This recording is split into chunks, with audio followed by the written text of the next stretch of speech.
So long as like Alchemy. You know, in sports, what's that saying? You know, in business and in a lot of walks of life, they always say, you know, it's not hard to get to the top. It's staying there, right? And for the last 4 years, the Golden State Warriors have been at the top of basketball. And going on their fifth, you know, you can argue that their biggest opponent is themselves and the lack of hunger. And, you know, how much do you want it when these other teams, they just naturally, you saw it last season with the Rockets, where it really did appear that they wanted it more because they haven't tasted it, you know? And so that's hence where the saying lies, right? Once they've got 3 championships, they've been there so many times, you can't be as hungry as the guys that haven't had it. And so how do you sustain the want to stay on top? And it's ironic because the national media, all the fans, all the hate is what's motivating this Warriors team to still be on top. And as a fan, I thank you. As a Warriors fan, I thank the media. I thank all the fan hate for keeping this team hungry. But never mind me, Wardell Curry thanks you. Not an MVP candidate, not a top 5 player. It's funny. It's funny what the hate does because he's alchemized it into charging his battery. And that's clear, man. So on Wednesday night, when 30 dropped 51 and 3/4, 11 3-pointers, man, you know. He is the one. I'm messing with y'all, man. You know, I always got to hit something in there. But yeah, man. And I'm not going to sit here and act like I saw this coming into the season. I don't ever doubt, but you know, you look historically at point guards when they hit 30, that's where the decline starts to hit. Now there's some anomalies. You look at Steve Nash, ironically kind of similar games, not as reliant on athleticism. But it's clear to me that the hate and if you watched, first off, we've got a new celebration from Steph. Now I know a lot of you are gonna say it's the Jordan shrug, right? It's the Jordan shrug. But to me, it symbolizes something different because with Steph, to me, what I took away from it was MVP. Who, me? Nah, couldn't be me. Nah, ruin the NBA. Nah, not me. Couldn't be me. MVP, top 5. Nah, not Steph Curry. And so I think that's what that celebration represents. The game was spectacular, man. As a fan, I'm taking my notes for Patreon and my breakdown. When there's an outburst like that, sometimes it's hard for me to focus. It's like an emotional roller coaster. You kind of lose sight of the detail of the game, and you're just right. Everybody, and you see even the players on the floor. It happens to, right. The rest of the players don't tend to dial in when Steph's going. Everybody stops and watches both sides of the ball. But let's talk a little bit about how it went down. Now, I don't think Steph's release has gotten quicker, but I think his decision to shoot has gotten quicker. And, you know, part of Steph, I've talked about this in the past. Now, Steph's not an above the rim player, right? And so the way Steph kind of oohs and ahs you and makes highlights is with his handle, right? His shaking, he dance and hits the 3. And so there's a part of him that's become enamored with not just making the 3, but how did you get open for the 3? Did you wiggle on somebody, hit him with the behind the back, a hezzy, right? And I think now Steph realizes less is more, and he has such a quick trigger, he doesn't even need a move. And it's just absolutely devastating. So no, I don't think his release has gotten quicker. I think that his decision to shoot the ball has gotten quicker. There was less moves. It was just come down and pull in your face, pause. Right. And it was absolutely devastating, man. It was something to behold. Clearly, it's funny because they're like, yeah, he can't win MVP, but that's what anybody's talked about this week. Right. So he's successfully done that. And again, I want to thank the national media and all the fans around the NBA for pouring the hate down. And I don't blame them. That's what happens with dominance. But it's also, I'm just letting you know, it's fueling this team to stay on top of the hill, man. So I thank you. Any other takeaways from that game? The Wizards, John Wall is fat, okay? You know, it is what it is. Now, people, I don't want to insult people by saying it's relative. Like, if you're sitting at home on your couch and you're like, man, if he's fat, then I'm obese. No, that's not what I mean. I mean, he's fat for an NBA All-Star. You feel me? Like he's got to be about 220, and you're seeing him not be as athletic. His game is more bully ball now. You see him drop the shoulder, and he's strong. He's strong. It's still somewhat effective, but it's no longer that speed game. It's more of him using his weight to get to the rim. And I think it's clear that this season what's going to happen with Washington is Bradley Beal is now the best player on that team. How that chemistry and dynamic works out, I don't know, man, because we know, reading between the lines, that those two haven't always seen eye to eye. Scotty Brooks is not the team for them. They need a disciplinarian. Scotty Brooks isn't that. They just can't seem to get the coaching situation right there. Otto Porter doesn't get enough shots. But it's funny, man, because it's like if you're going to be a bully, you can't be a bad bully. And that's kind of what the Wizards are. They're a bad bully. They try to bully teams and then they end up holding the L. And it's just an embarrassing look, honestly, man. But, Wizards fans, for so many years, the Warriors were in this same situation. So I'm not trying to like kick y'all while you're down, but there's got to be a change up. I think Washington should be involved in a move amongst all-stars this season, whether it be the backcourt in Portland, the Jimmy Butler move.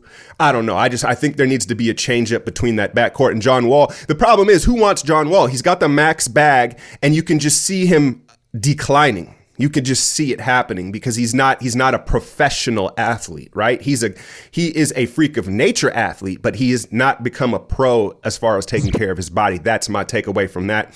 As far as the Warriors go, I know everybody's concerned with Klay's 3-point shot, but let's appreciate his mid-range game. And he's starting to become effective off the dribble. And come playoff time, that's going to pay dividends, I feel like, for Golden State. But yeah, man, there's not much more to say about that performance. But Steph, my God, the quick trigger. And, I guess the one thing I wanted to talk about was primes. Because, like I said, historically speaking, you look at a Steph Curry, you say 30 years old, he's going to start to slow down. And I was guilty of that as well. But now I'm starting to think about it. You're starting to see what's happening. And you're like, yo, why should he be like any other point guard? Because he's not. He's not really relying on athleticism, and back to the less is more thing. I think he's figured that out. Like, yo, I don't need to spend all this energy dancing on dudes. I can just pull the trigger before they even blink. And so look for him to be even more efficient and have more energy because he doesn't have to even do as much. But I think that we may be seeing prime Wardell Curry at 30 years old. He's going to average 30 with this pace, man, this pace and all that. Moving on, I wanted to peep this. Let me grab this here real quick. I know my record, I may have to. Where did I put this here? The screen recordings. I tuned in to see Trae Young versus Luka Doncic the other day. And I had tweeted this out too. Like, I love Vince. Vince he is the greatest dunker of all time. I don't think it's an argument. NBA heads know, right? But to see him at 40 years old starting for the Atlanta Hawks, it's kind of cringeworthy. I don't know if you agree with me. And I'm like, why is this happening? Why is he starting? I get it. Okay, he's a mentor on the bench. And then it dawned on me when I saw this moment here with Trae Young and Wes Matthews Jr., right? They're trying to punk young Trae. It ain't happening. Right? It ain't happening. He is essentially the modern day goon, and he's not a goon. That's not the right word, right? But he is there to protect young Trae Young because not only is he small, I don't know if you've heard the boy talk, but anyway, he's going to try to get punked, or he's not going to try and get punked. But people are going to try to punk Trae Young, and so there's no real such thing as modern day goons. So what did the Hawks do? They went and got Vince Carter, who has the most OG status in the league, and so whenever it happens, Vince steps right in, right? And he's like, no. And it's not about gooning, it's about respect. Vince has so much respect, the guys are going to back off. So I thought that was cool. That was a fun matchup. Atlanta coming back and winning against the Mavericks, but that Doncic Trae Young thing, that connection's always going to be there. Did y'all see Chelsea Lane? Life ain't the same in Atlanta, Chelsea. I don't know if the money was worth it. She ain't even got her collar popped no more, right? She just in a flat shirt, man. So that was a little weird to see. But the other thing I wanted to talk about with the Hawks is, and I've been watching, like everyone else, all these Laker games, and I saw, because you know clearly they need another big man. I know that Williams, the rookie Williams, has moved up the depth charts, but I spotted Dewayne Dedmon out in Atlanta, and clearly they're not trying to win games this year. That's a dude that can stretch the corner three and as a defensive player, he can guard pick and rolls and hedge and retreat and all that stuff. Throwing that name out there if Atlanta, Dewayne Dedmon to the Lakers. Now, the devil's in the details. I'm watching the Lakers-Suns game, and Devin Booker pulls his hamstring at the end of the third quarter. Any athlete can identify it right when it happened. You're like, oh, man. It almost hurts when you see it from a empathy perspective. If it's happened to you, you're like, oh, I was sitting on my couch like, oh, shit. You know what I'm saying? And he goes to the bench, and you're like, oh, man, that's terrible to see, right? But the devil's in the details. I shit you not. The Phoenix Suns let this boy sit on the bench the rest of the game for the fourth quarter. You say, oh, what's the big deal, man? He pulled his hamstring. He's chilling. No, if you watch the good teams, you watch the Warriors, you watch the Spurs, you watch the teams that are on top of it, as soon as an injury happens, they're in the back getting treatment. And I just thought that was telling as far as the Suns go as a whole, as an organization. Now, you can justify it however you want. And you could say, oh, it's one thing if it's like an ankle tweak or a bang knee, right, or whatever. But the hamstring, you go treat that right away. Those that know. The Lakers got their first win. And, man, I know it's going to seem like I'm hating, but those alternate jerseys, boy, they look like they're fresh off the swap meet, right? Those Lakers alternates, man. It's like you've been at the swap and, you're cruising down an aisle and you can see the Laker jersey from a distance. You get excited. Oh, man. But as you get closer, you're like, oh, that ain't no Laker jersey. That's the FUBU Laker jersey, man. And to be clear, I don't think the color scheme is whack. Like it on its own, like if that was your kid's high school jersey, you would think it was dope, right? But because it says Lakers on it, it just seems kind of knockoff. I guess I got to adjust to it. Lakers beat Denver last night as well.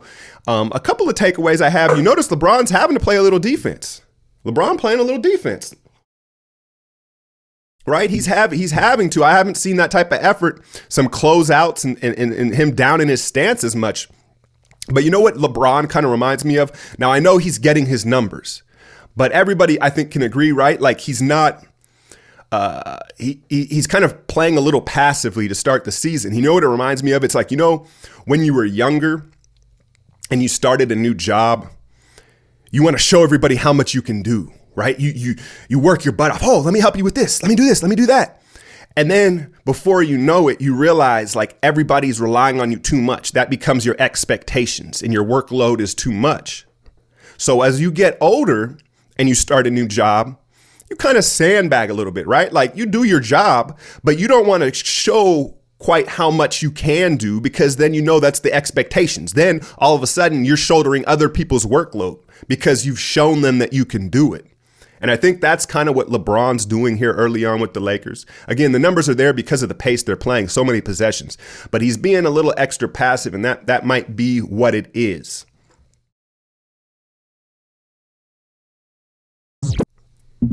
So last thing I'm going to talk about on this one is I turned on. I'm very interested in the Raptors. They look scary as hell, man. As a Warrior fan, you got to keep it buck, man. The Raptors right now, I know we're 4 or 5 games in, but they look like the biggest threat to the Warriors right now. Now, I tune in to see Kawhi and then play Minnesota, and y'all want to see a dead body? Now, I hate to do this, man, but let's be real. I don't hate to do this, but okay. Karl Anthony Towns first. Whoever the announcer for the Timberwolves is, the dude's a savage. He be calling it straight down the pipe, and he first off he goes, if Cat's gonna be soft, play soft and get his ass out of there. I'm like, oh, the hometown announcer saying that shit? And then you go ahead and watch this play here. He shoots the three and he asks to come out. And you know what his body language reminded me? You talk about the Jimmy Butler situation, obviously at practice. This is what I'm relating this to in his confidence, his vibes right now on the court. He looks like a dog that's just been spayed, man. He looks like a dog that's been neutered out there, like it's just not the same pep in his step. And it's something, it's ugly, man. It's ugly. His confidence, he is not the same player. And it's crazy how I think if he's going to be broken by that, then he was never going to be the guy. So, but at the same time, it's unfortunate that it happened. And he's young enough that he can recover. Maybe this will build his character. But right now, Karl Anthony Towns, I don't want to say looks like a broken man because I'm not sure he's a man yet.